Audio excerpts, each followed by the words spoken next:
le pape François entamait une série de catéchèses sur la messe. Tous les mercredis, au moment de l'Angélus, il propose une catéchèse qu'il déploie sur plusieurs semaines ou sur plusieurs mois. Et là, c'était le premier jour, il commençait une catéchèse sur la messe. Il commence sa catéchèse en lisant son texte, puis tout d'un coup, il s'arrête, il lève les yeux vers la foule, comme il aime bien faire des fois, quitter son texte, et puis il dit, « Vous savez, le prêtre à la messe dit « Élevons notre cœur ».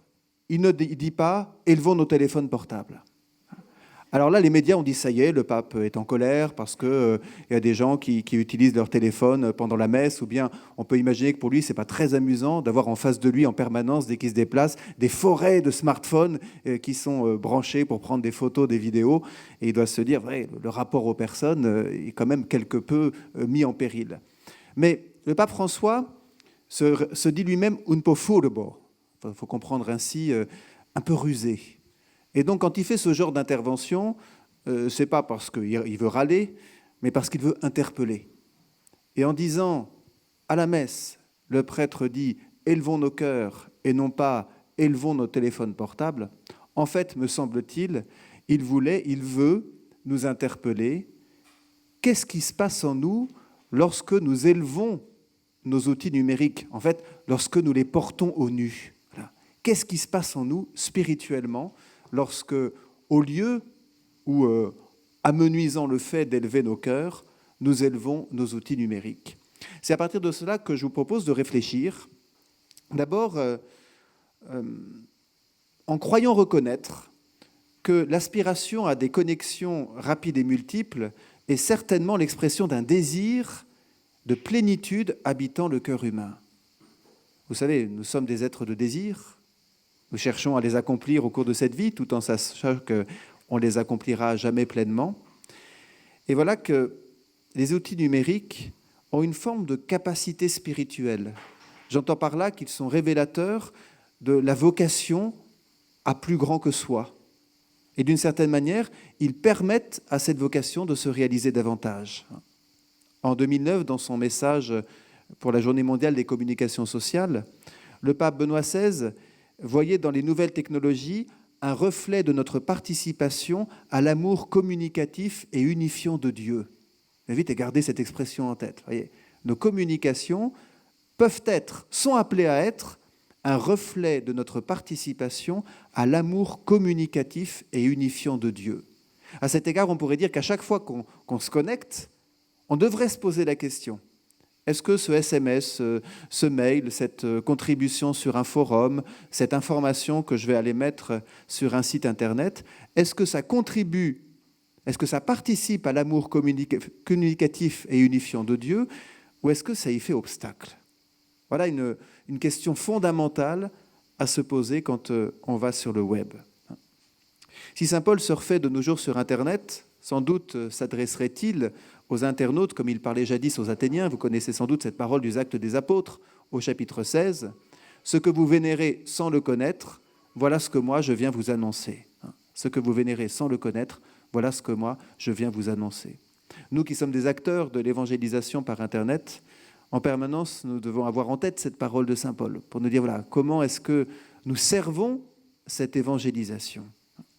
Parce que l'engouement pour le numérique peut être un signe et un moyen pour creuser les grands désirs spirituels du cœur humain. Vous voyez, je ne vous dis pas d'abord les sites Internet géniaux qu'on va créer, mais Internet en lui-même, le fait d'avoir envie d'aller se connecter, exprime quelque chose d'un désir profond du cœur humain, avec 3 aspirations qu'il me semble repérer. Première aspiration, c'est une évidence, nous sommes des êtres de relation. Voilà. Nous sommes des êtres de relation. Le récit de la Genèse le dit à partir de sa source. Comment est-ce que l'acte créateur est exprimé dans le récit de la Genèse? Dieu dit « faisons l'homme à notre image ». C'est intéressant ce pluriel, faisons l'homme. Nous y lisons bien entendu déjà une annonce du mystère de la Trinité, où il y a une communication interne au sein de la Trinité qui conduit à l'acte créateur. C'est quand même très intéressant.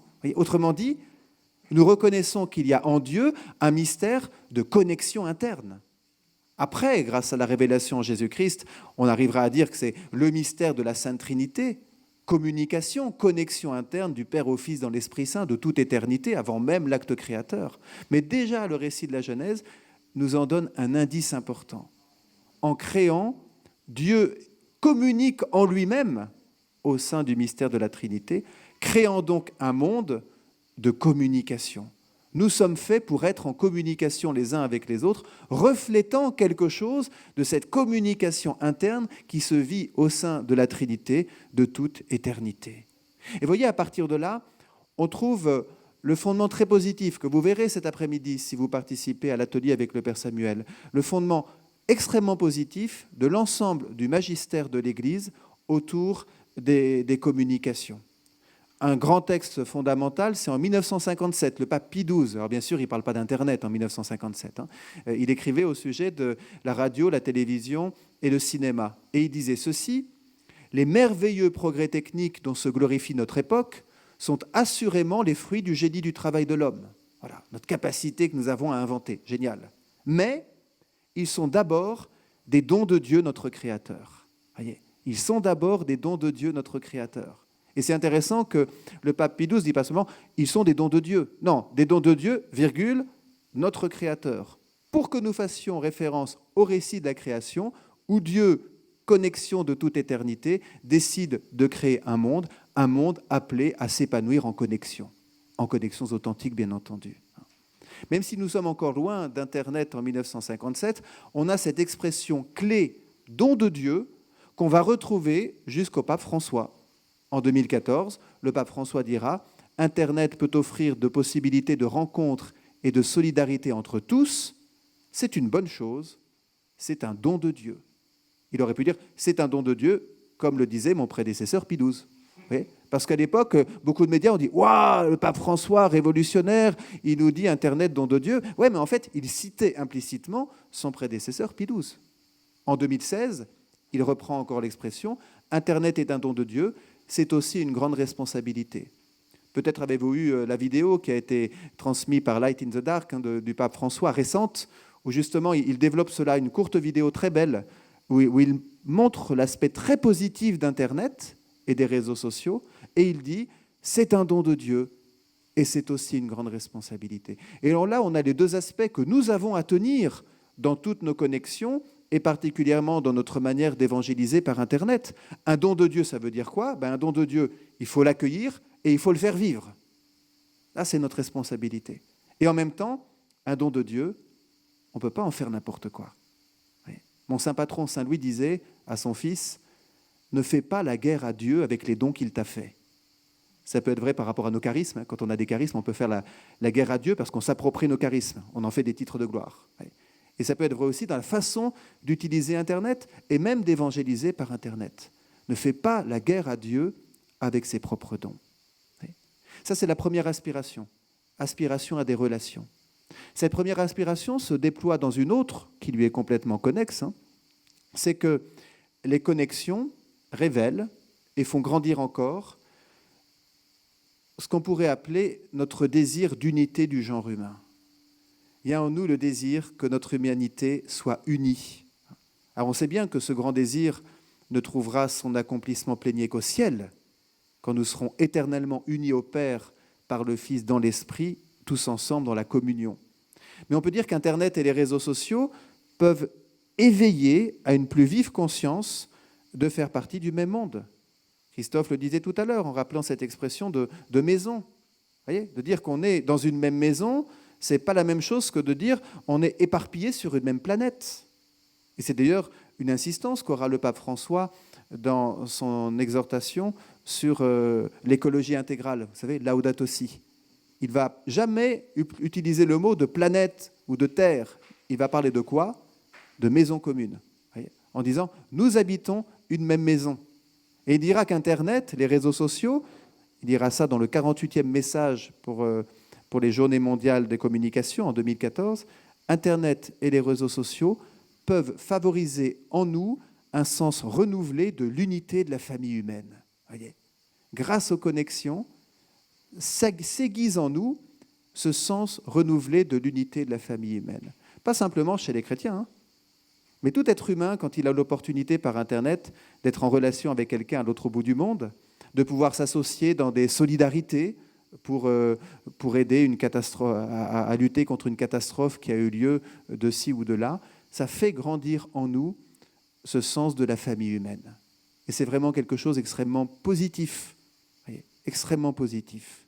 Troisième aspect positif, c'est que Internet et les réseaux sociaux peuvent faire grandir en nous, alors quelque chose qui est peut-être moins évident que ces deux premiers aspects, le désir d'une vie dans la lumière. Il y a beaucoup de nos contemporains, peut-être en faites-vous partie, qui, sur Internet, vont se montrer, s'exposent, voire des fois se surexposent. On a tendance à en voir les conséquences négatives, et elles sont importantes. Des fois, un narcissisme exacerbé, un désir d'être liké, autrement dit, comme si la valeur d'un être humain reposait uniquement sur sa popularité. On a un bon exemple de quelqu'un qui a privilégié la vérité à la popularité, c'est qui ? C'est Jésus. Regardez par exemple Jean chapitre 6. On est dans le discours sur le pain de vie. Et Jésus, qu'est-ce qu'il fait ? Il commence par donner à manger à la foule. Alors évidemment, là, il est laïqué. Et puis ensuite, cette même foule qu'il a nourrie, il va essayer de la conduire plus loin, jusqu'à arriver au mystère de son offrande et de son déploiement eucharistique. Et il ira jusqu'à dire « Qui mange ma chair et boit mon sang a la vie éternelle. Mon corps est la vraie nourriture, mon sang est la vraie boisson. » Et qu'est-ce qui se passe à partir de ce moment-là ? Voilà ce que nous dit saint Jean. Beaucoup de ses disciples cessèrent de marcher à sa suite. Vous voyez, s'il avait choisi la popularité, il en serait resté à la première étape, la multiplication des pains. Mais il veut conduire à la vérité. Et il nous faut accepter que nous, disciples d'un maître qui n'a pas choisi la popularité, mais qui a voulu conduire à la vérité, ça puisse aussi nous conduire à pas toujours être dans la popularité. Mais en fait, par-delà tout cela, par-delà tous les dangers de la surexposition de soi, avec, on sait, les drames que ça peut entraîner chez les plus jeunes, par-delà toutes les tentations exacerbées d'orgueil, finalement, que peut déployer l'exposition par Internet, il me semble qu'on doit aussi reconnaître qu'il y a dans les désirs de connexion et d'exposition de soi quelque chose de positif. Quelque chose qui confine un peu, même si je vais nuancer ma comparaison, qui confine un peu avec ce désir que l'on ressent quand on va se confesser. On veut montrer ce que l'on est parce qu'on sent qu'il nous faut être en vérité. Et donc, on va s'exposer d'une certaine manière. Dans le cadre sacramentel de la confession, on s'expose beaucoup. Alors, les confessions sacramentelles ne sont pas que cela, mais elles disent quand même un besoin de se dire, un désir d'être en vérité, comme pour hâter cette promesse du Christ qu'on trouve dans l'évangile de saint Luc au chapitre 12, « Tout ce qui est couvert d'un voile sera dévoilé, tout ce qui est caché sera connu. » Mais il me semble que les internautes, quand ils vont ainsi se dévoiler sur Internet, c'est qu'au fond d'eux-mêmes, au fond de nous-mêmes, il y a quelque chose de ce désir d'épanouissement total au ciel, que tout soit dévoilé. Voilà pour cette première approche, ce premier tableau, si vous voulez. Qu'est-ce que Internet révèle des désirs profonds qui habitent le cœur humain ? Et il me semble qu'il nous faut avoir cette présentation positive. J'interviens abondamment dans des écoles catholiques, qui me sollicitent de la part de leurs chefs d'établissement, qui disent « Au secours, venez parler d'Internet parce que nos élèves sont trop connectés. » Autrement dit, si c'est un curé qui vient parler d'Internet, il va dire « C'est pas bien !» Vous voyez ? Il y a un peu cette logique-là qui est présente. Et je dis « D'accord, je viens, mais je refuse de présenter Internet et les réseaux sociaux négativement. Je veux les présenter positivement en éveillant à du positif. » Vous savez, un jeune, on ne va pas l'encourager à sortir d'un écran en lui disant « c'est pas bien ». Mais si c'est bien, il y trouve de la joie, il y trouve quelque chose de passionnant. Si on lui dit que c'est pas bien, on va juste creuser le fossé entre ce qui l'intéresse et ce à quoi on veut l'éveiller. Il ne s'agit pas de dire que c'est pas bien, mais il s'agit de dire qu'il y a peut-être une épaisseur supplémentaire dans l'existence. Il s'agit d'interroger. Ouais, c'est génial d'aller sur Internet, mais est-ce que tu es encore libre ? Est-ce que vraiment tu respectes au fond de toi cette nécessité impérieuse que tout être humain sur cette planète ressent comme impérieuse, le besoin d'être libre. C'est pourquoi je vous propose, dans un deuxième tableau, de repérer quand même ce que j'appellerais des pièges. On n'est pas nécessairement obligé de tomber dans un piège, mais c'est important de savoir que le piège existe, ne serait-ce que pour, quand on s'y approche, pouvoir bien l'éviter. Des pièges qui peuvent freiner notre vie spirituelle à cause du numérique. Je repère 3 de ces pièges. Le premier, sans doute est-ce le plus redoutable, en tout cas le péché fondamental, c'est le danger de succomber à la tentation de toute puissance. Internet n'a pas créé cette tentation, c'est la tentation qui est dans la chute originelle du livre de la Genèse, mais il faut bien reconnaître que les capacités qu'offre aujourd'hui le numérique peuvent gravement amplifier cette tentation. Et d'ailleurs, les opérateurs téléphoniques, les constructeurs d'outils numériques ne s'y trompent pas dans leur publicité. Ils essayent d'éveiller en nous ce désir de toute puissance. Peut-être vous souvenez-vous d'une publicité pour le réseau Orange, il y a quelques années, où on voyait un Superman. Et le slogan, c'était « Avec la 4G d'Orange, on a tous des super pouvoirs ». Voyez ?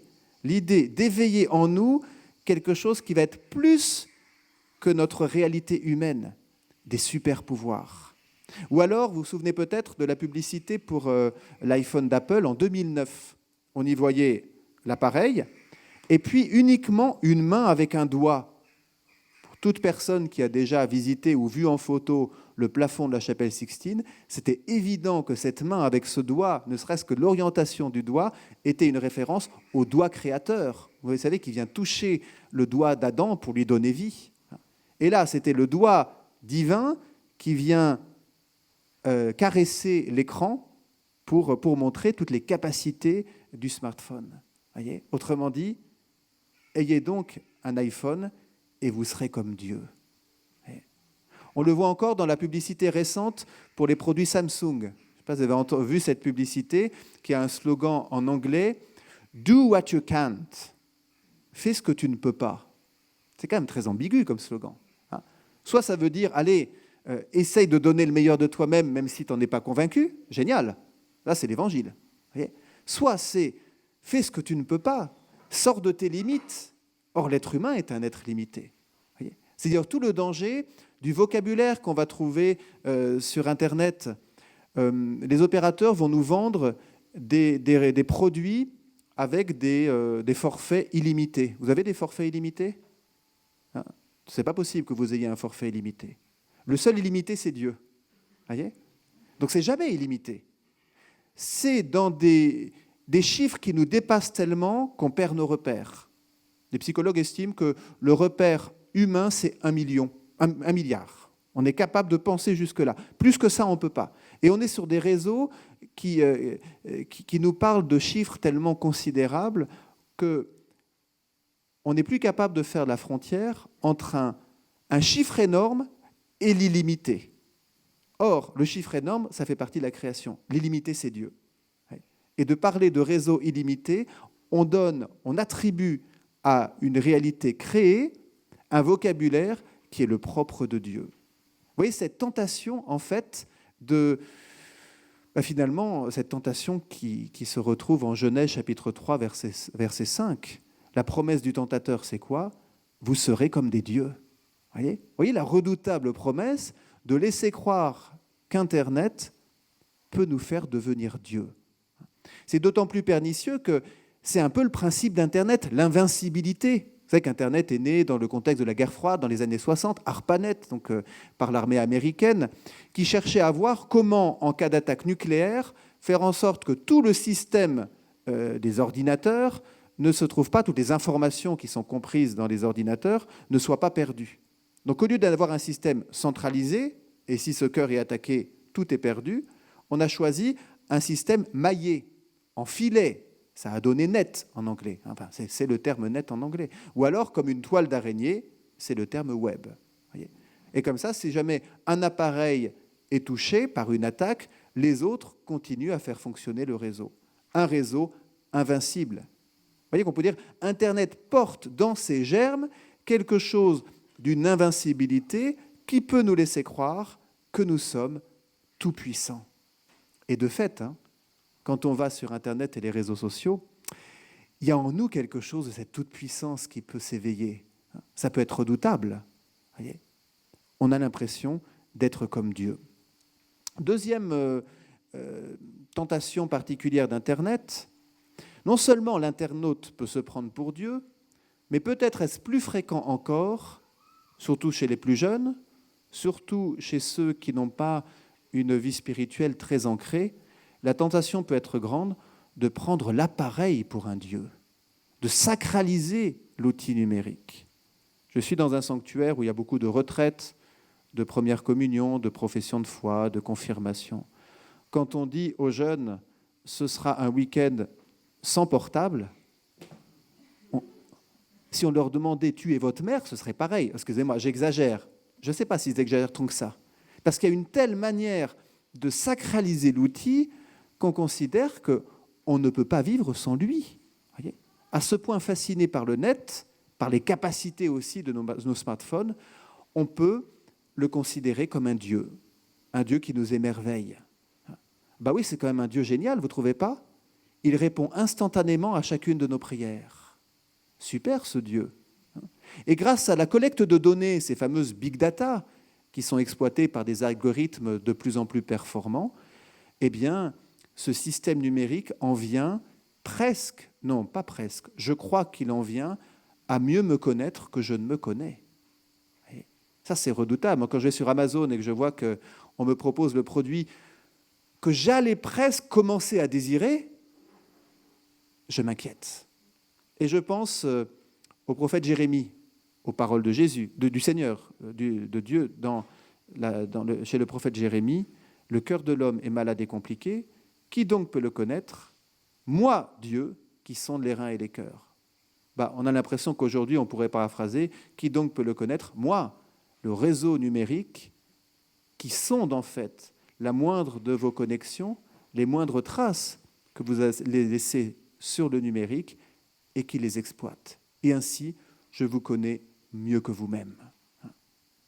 Alors, il est tentant de prendre nos smartphones ou nos réseaux sociaux pour ces nouveaux dieux qui répondent à toutes nos prières et qui nous connaissent mieux que nous-mêmes.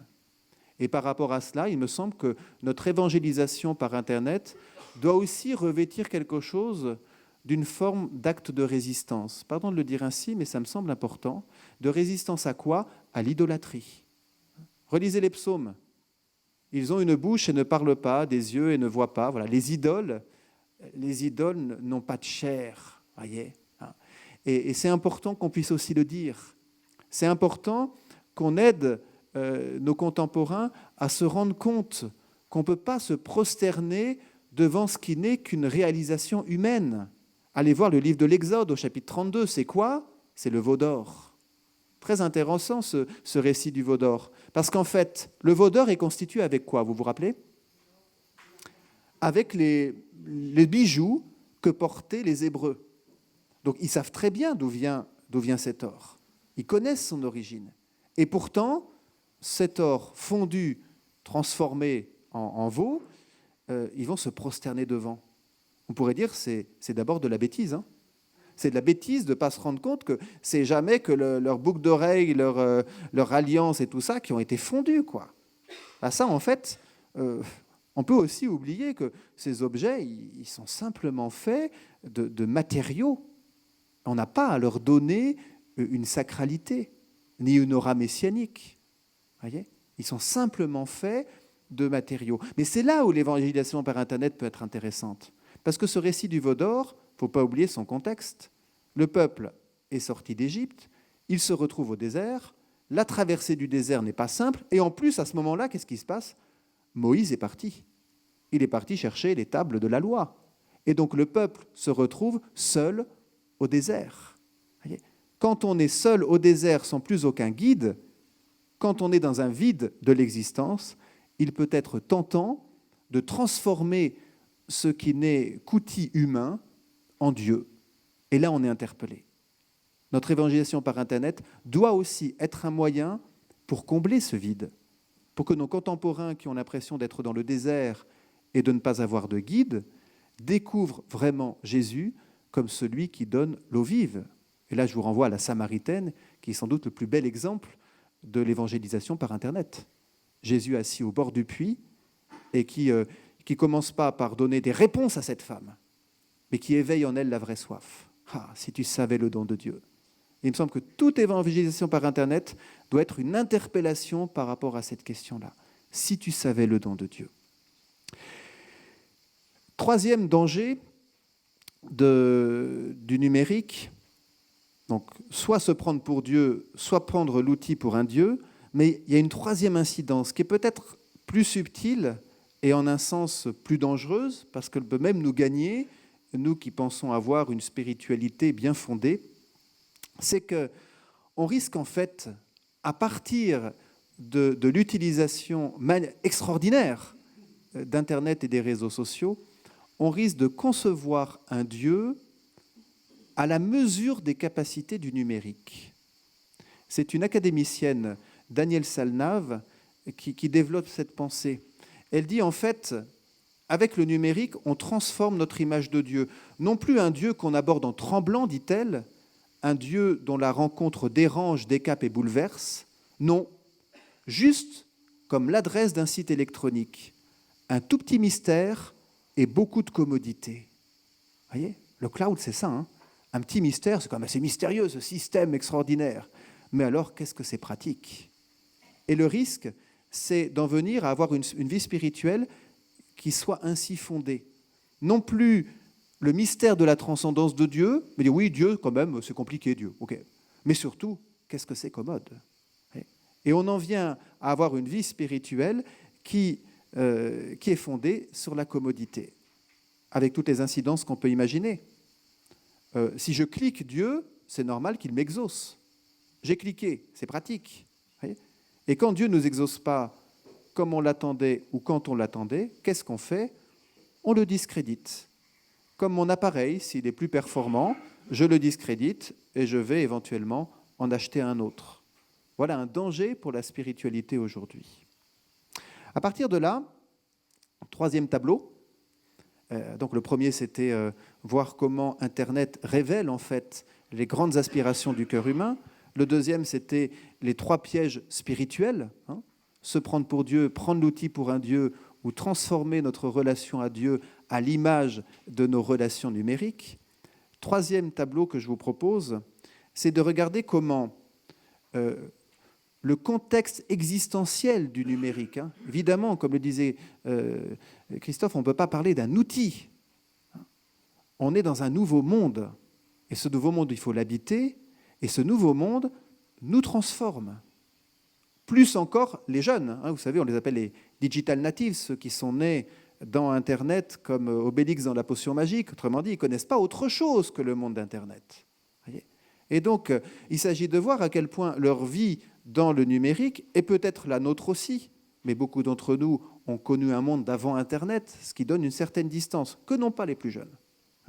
Sans doute que cette manière d'être plongé dans le numérique nous bouleverse beaucoup plus profondément qu'on ne peut le croire.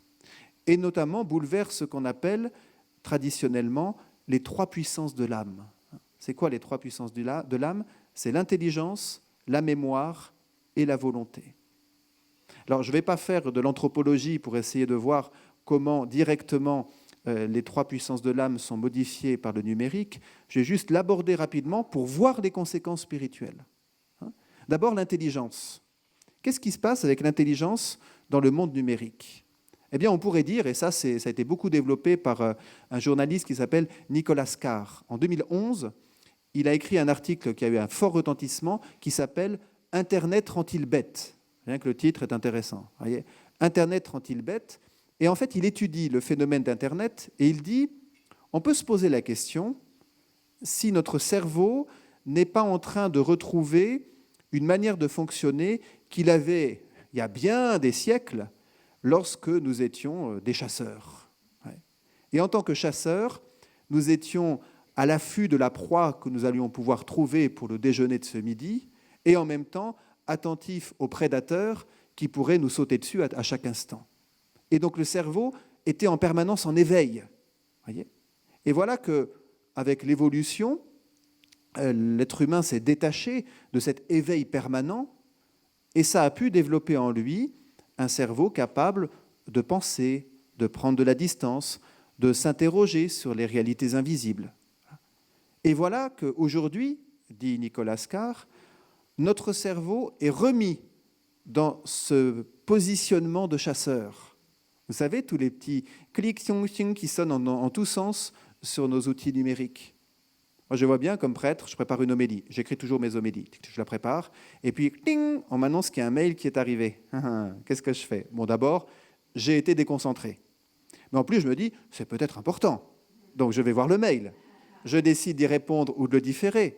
Quoi qu'il en soit, j'ai été perturbé et revenir à la préparation de mon homélie, ça me prend beaucoup de temps. En tout cas, beaucoup d'efforts intellectuels. Voyez ? Et il me semble que nous sommes en permanence dans ce multitâche, dans cette sollicitation de notre esprit, et ça a des incidences spirituelles. Des incidences spirituelles, pourquoi ? Eh bien, je dirais au moins pour deux raisons. D'abord parce que on n'accorde plus forcément de temps aux choses invisibles, ou plutôt aux choses qui nécessitent de prendre de la distance. Voyez ? Comme on est en permanence dans l'urgence du moment, ce qui est plus important, on va le négliger. Voyez ? Or, ce qui est important, c'est de réfléchir au sens de la vie, de s'ouvrir à la transcendance. Mais tout ça, s'il n'y a plus de temps pour le faire, c'est quelque chose qu'on ne fera plus. D'autant que, et ça c'est un enjeu pour l'évangélisation sur Internet, vous savez que le grand credo de l'utilisation des outils numériques, c'est il faut faire court. Si on fait des textes très longs, ils ne sont de toute façon pas lus. Le problème, c'est que les grands mystères de la foi, les exprimer de manière courte, c'est quand même pas évident. Il est grand le mystère de la foi, dit-on au cours de l'Eucharistie. On ne peut pas en faire des slogans. Voyez ? Donc, le problème, c'est qu'on est avec des plus jeunes qui ne réagissent plus que dans une logique de slogan. Comment on peut les éveiller à des réalités qui ne sont pas réductibles à des slogans ? Par ailleurs, Internet et les réseaux sociaux ont créé en l'être humain une forme de distraction permanente. On estime que depuis l'an 2000, la capacité moyenne de concentration d'un être humain a baissé de 40%. 40% en 18 ans, dans 18 ans, il ne restera pas grand-chose. Voyez ? Ça interroge les manières d'éduquer les plus jeunes.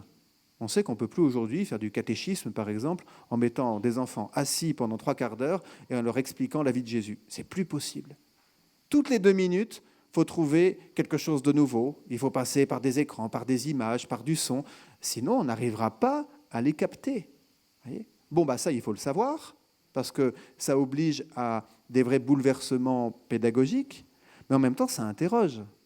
Ça interroge parce que y a des choses qui nécessitent justement de ne pas être dans la sollicitation permanente.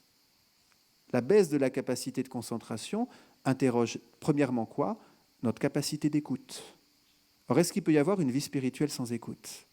Je rappelle que c'est le premier commandement avant les 10 commandements. Avant le « tu ne tueras pas », le premier commandement, c'est « écoute Israël ».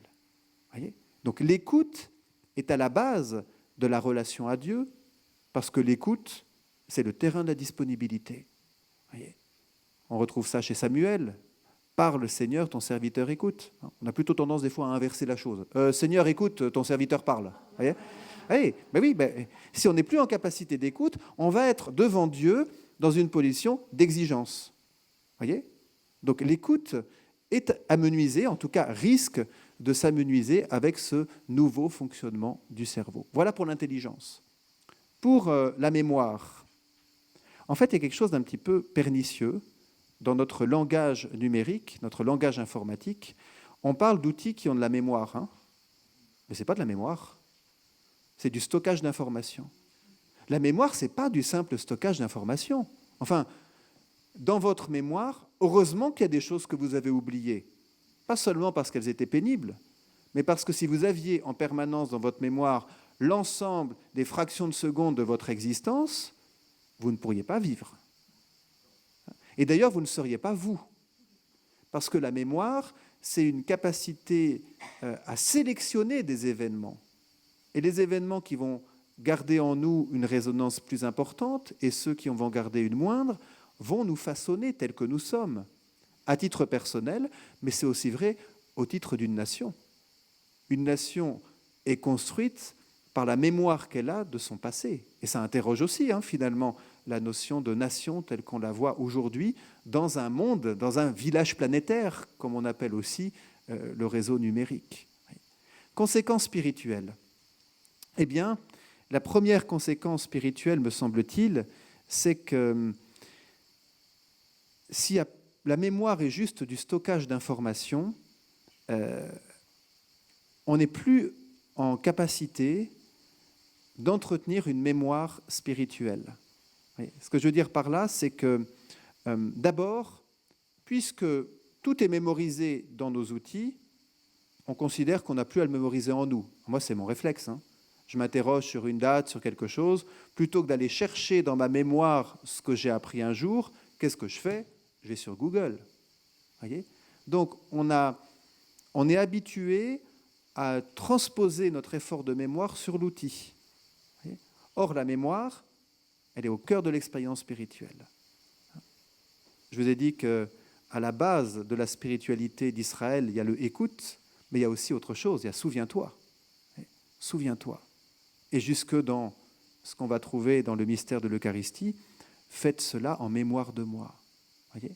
Donc l'importance d'une mémoire en tant qu'elle va pouvoir porter notre vie spirituelle et surtout, qu'elle va nous permettre, parce qu'on fait mémoire à d'autres que soi, d'être dans une vie spirituelle qui n'est pas une quête de soi-même, mais qui est vraiment une quête de Dieu. Ça me semble fondamental.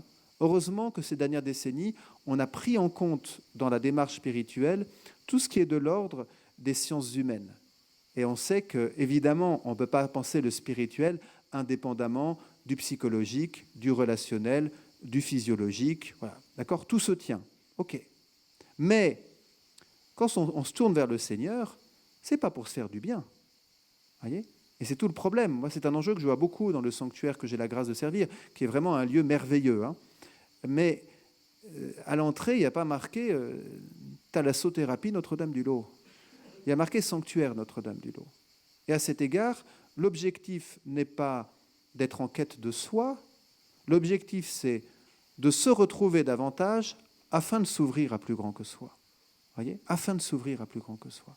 Et finalement, s'il n'y a plus de mémoire collective et personnelle, eh bien, il n'y a plus de capacité à être à l'écoute d'autre chose que de son petit monde à soi.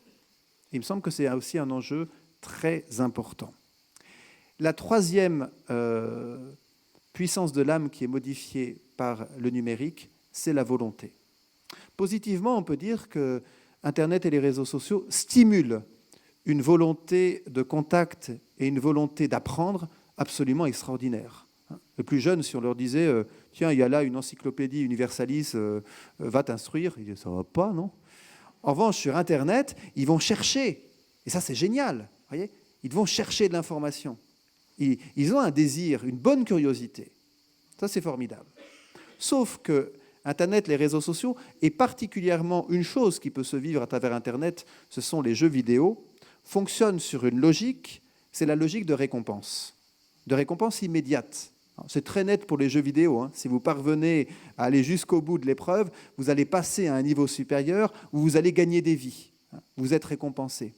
Mais toute navigation sur le net fonctionne aussi sur cette logique de récompense, de gratification. Et donc, le danger, c'est de limiter la volonté à la recherche de récompense. Ça, c'est ce que font les animaux dans les cirques. Ils font une pirouette, on leur donne un sucre. Est-ce que l'être humain fonctionne dans cette logique purement animale ? Voyez ? Donc ça vaut la peine de s'interroger, est-ce que je n'ai pas tendance sur Internet à abandonner l'effort de volonté au profit de la recherche de récompense ? Or, sur le plan spirituel, si vous êtes toujours dans la recherche de récompense, vous n'irez pas très loin. On cherche à ressentir des choses, à vibrer ou à éprouver de la paix. Ce n'est pas négatif. mais c'est toujours un supplément. Vous voyez, c'est toujours un débordement de grâce par rapport à ce qui est et qui restera toujours le cœur de l'expérience spirituelle, la recherche. Seigneur, je te cherche. Voyez, et chaque matin, c'est la prière qu'on devrait dire. Dieu, tu es mon Dieu, je te cherche dès l'aube. Mon âme a soif de toi, dit un psaume. Voyez. Et la recherche nécessite quoi? Le goût de l'effort. Si vous cherchez une vie spirituelle sans effort, vous n'irez pas très loin dans la vie spirituelle. Voyez. Et le problème, c'est que la volonté conditionnée par la récompense n'encourage pas la démarche qui nécessite de l'effort. Et l'effort nécessite aussi quoi? De la persévérance et du temps. Tout le problème de notre logique d'un Internet qui fonctionne dans l'immédiat, dans le présent instantané. Quatrième tableau, bouquet final. Bouquet final, c'est qui? C'est Jésus, le bouquet final, évidemment. Il me semble qu'on ne peut pas naviguer sur Internet, on ne peut pas évangéliser par Internet sans mettre Jésus au centre, sans confesser Jésus comme la lumière du numérique. À partir des deux grands mystères que nous offre le Christ, Noël et Pâques, l'incarnation et la rédemption. D'abord Noël. Le mystère de l'incarnation nous dit quelque chose d'essentiel pour nos connexions. Il nous dit quoi? Pendant des siècles, le Seigneur a parlé par des messages, transmis via des patriarches, via des prophètes, via aussi la création, on pourrait dire. Et puis, un jour, au temps voulu, à la plénitude des temps, Hébreux chapitre 1, il nous a parlé par son Fils. Voyez. Autrement dit, le Seigneur n'en est pas resté à des messages, mais il a pris chair. Voyez. Comme pour nous dire, vous ne pourrez jamais limiter les relations humaines, limiter la vérité de votre être à l'envoi de messages. Voyez. L'être humain n'est pas simplement transfert de messages. Il y a beaucoup plus en l'être humain. Et pour nous le montrer, et pour sauver cette réalité, que fait notre Dieu? Il prend chair. Voyez, le Verbe se fait chair. Le message devient touchable, palpable. Il n'est pas simplement fait de mots, il n'est pas réductible à ce qu'est notre langage numérique. Numérique, c'est pourquoi? C'est qu'un texte, une image, une vidéo, tout est traduit en séries de 0 et de 1, formées par paquets de 8 qu'on appelle les octets, et c'est comme ça qu'on peut transporter l'information. La vie ne peut pas être réductible à cela. Et pour nous le dire de manière haute et forte, que fait le Seigneur? Il passe de la pédagogie du message à la pédagogie incarnée. Et là, comment notre évangélisation par Internet nous fait toujours vivre ce prolongement de la pédagogie du message? Très bien, formidable. Et soignons la manière de le faire, et nous sommes en ce forum pour cela. Mais la pédagogie du message pour aller à la réalité incarnée. Pour aller à la réalité incarnée. Deuxième grand message que nous offre le Christ, c'est le mystère de Pâques. Qu'est-ce qui se passe à Pâques? Eh bien, le Seigneur vient nous sauver. Et il vient nous sauver de tout ce dont on a besoin d'être sauvé. Et à cet égard, Jésus est lumière du numérique dans tout ce qu'il vient aussi sauver de ce qui se vit sur le numérique et de ce qui a besoin d'être converti dans le numérique. Je repère vite, parce que ce sera la conclusion, 4 besoins. Le premier besoin, nous avons besoin d'un sauveur qui nous libère de nos mémoires sans oubli. Le numérique ne pardonne rien parce qu'il se souvient de tout. Il stocke les informations. Et même quand on croit avoir vidé la corbeille, elles sont toujours présentes quelque part, prêtes à surgir. Et vous savez, on connaît toutes ces histoires de personnes qui postulent à un poste. Et puis voilà que quand l'employeur va sur Internet, il voit des images qui peuvent dater de très longtemps. Mais ça a suffi pour discréditer le candidat et il ne sera pas embauché. Le cœur humain perçoit le besoin d'un sauveur qui ne retienne pas l'offense, comme dit le psaume 31. Seigneur, tu ne retiens pas l'offense. Et voilà la rédemption qui nous assure d'un libérateur qui ne garde pas en réserve nos péchés confessés. Le Seigneur n'est pas une sorte de data center qui garderait tout en stock, prêt à nous le renvoyer à la figure un jour. Les péchés confessés sont anéantis dans la miséricorde de Dieu. Ils n'existent plus. Deuxième besoin d'un sauveur, le mystère pascal nous révèle un sauveur qui vient rejoindre notre vulnérabilité. Contempler un chemin de croix, la vulnérabilité de Dieu, voyez, qui vient répondre à cette tension que nous avons d'un système invulnérable en apparence qu'est le net et de notre réalité humaine qui reste vulnérable. Et nous pouvons être là dans une tension absolument terrible. Et voilà que Jésus, qui a vraiment souffert, qui est vraiment mort, nous apprend au fur et à mesure de notre union à lui à accepter notre vulnérabilité et pas à chercher à la fuir par des connexions pseudo-illimitées. Troisième besoin d'un sauveur, bien sûr, être sauvé de la mort.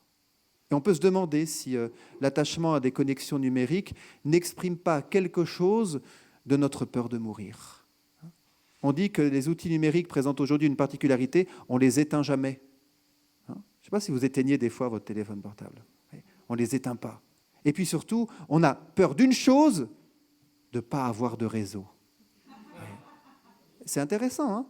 Pas de réseau. Un réseau plat, comme le monitoring d'un hôpital, il n'y a plus de signal. S'il n'y a plus de signal, ça veut dire qu'il n'y a plus de vie.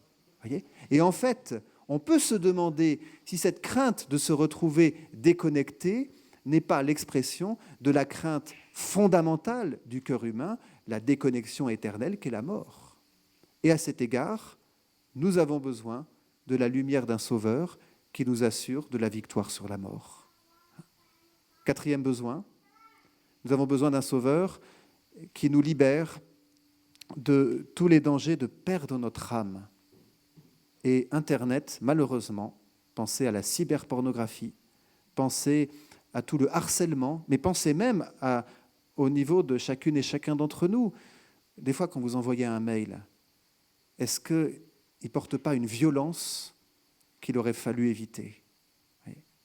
Alors, si vous êtes fâché, vous avez envie d'envoyer un mail à quelqu'un, un conseil qu'on développe dans les séminaires, on dit « une nuit, une messe ». C'est précieux comme conseil. Une nuit, une messe. En fait, c'est une prise de distance. La nuit, ça va être la prise de distance physiologique. Je me repose et sans doute que demain, je dirai « non, je vais envoyer le mail de manière plus douce ». Et puis la messe, c'est la prise de distance spirituelle.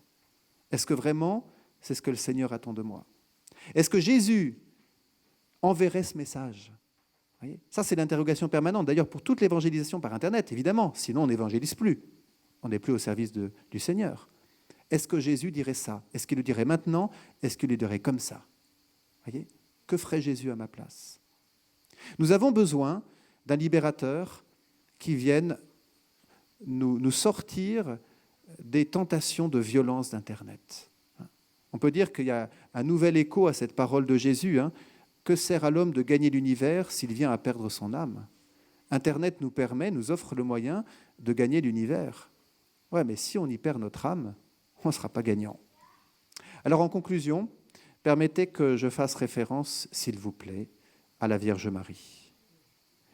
D'abord parce que la Vierge Marie est, selon moi, l'anti-selfie par excellence. Marie est toute belle, mais jamais elle ne retourne l'objectif sur elle-même pour contempler sa beauté. Voyez ? Sa beauté, elle l'offre, elle la donne à voir. Elle reconnaît qu'il y a en elle une beauté. Regardez le Magnificat, le Seigneur fait pour moi des merveilles. Mais elle ne dit pas, je suis vraiment, mon cœur immaculé est vraiment splendide. Jamais on trouvera Marie dire ça. Voyez ? Elle n'est pas dans la logique selfique. Et voilà que la Vierge Marie nous aide, nous libère de toute la tentation d'Internet, du retour de l'écran à soi-même. Et même en évangélisation sur Internet, il faut se poser la question. Est-ce que je le fais pour le Seigneur ou est-ce que je le fais parce que quand même j'ai fait un super site et j'espère qu'il y a du monde qui va le visiter parce que je suis absolument génial d'avoir fait ce site. Voyez ? La tentation selfique. Et la Vierge Marie, c'est le Père Raniero Cantalamessa, grand prédicateur, qui disait cela.